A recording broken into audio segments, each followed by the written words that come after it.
বার্সেলোনার manager Hansi Flick নাকি মৌসুমের শুরুতেই বেশ চিন্তায় পড়ে গিয়েছেন।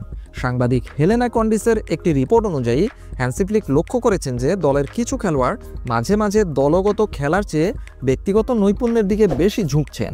হ্যান্সি ফ্লিকের জন্য এটি খুবই উদ্বেগের একটি বিষয়, কারণ গত মৌসুমের সাফল্য এসেছিল দলের ঐক্য, শৃঙ্খলা এবং সম্মিলিত প্রচেষ্টার হাত ধরে। রায়ো ভায়াকানোর বিরুদ্ধে ড্রয়ের পর ড্রেসিং রুমে প্রায় ২০ মিনিট ধরে খেলোয়াড়দের সঙ্গে রুদ্ধদ্বার বৈঠক করেন হ্যান্সি ফ্লিক।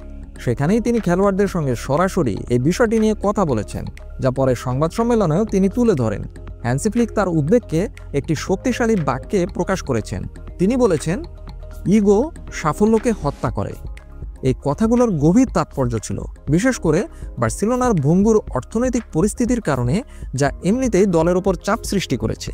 কিছু খেলোয়াড় এই চাপ সামলাতে হিমশিম খাচ্ছেন, আর হ্যান্সি ফ্লিক চেয়েছিলেন তার বার্তাটি যেন সবার কাছে স্পষ্ট হয়। হ্যান্সি ফ্লিক সাধারণত কথা খুব মেপে বলেন, কিন্তু এবার তিনি ইচ্ছাকৃতভাবে দৃঢ়তা ও প্রত্যয়ের সঙ্গে তার বক্তব্য পেশ করেছেন। প্রথমে তিনি ভায়াকাসের ড্রেসিং রুমে খেলোয়াড়দের সঙ্গে ব্যক্তিগতভাবে কথা বলেন, এরপর মিডিয়ার সামনেও একই কথা পুনরাবৃত্তি করেন, যা তার মতো একজন কোচের জন্য বেশ বিরল, কারণ তিনি সাধারণত বিচক্ষণতা পছন্দ করেন। হ্যান্সি ফ্লিক জানেন যে বার্সেলোনার মতো একটি বড় ক্লাবে তার দ্বিতীয় মৌসুমে আরও বড় চ্যালেঞ্জ অপেক্ষা করছে।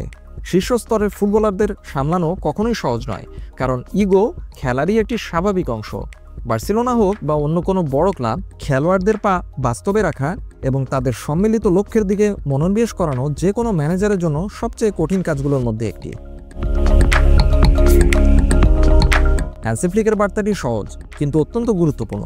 ব্যক্তিগত নৈপুণ্যের চেয়ে দলগত প্রচেষ্টাই প্রধান। বার্সেলোনা যদি গত মৌসুমের সাফল্য ধরে রাখতে চায় এবং আবারও শিরোপার জন্য লড়তে চায়, তাহলে ড্রেসিং রুমের ঐক্য বজায় রাখা হবে সবচেয়ে গুরুত্বপূর্ণ বিষয়।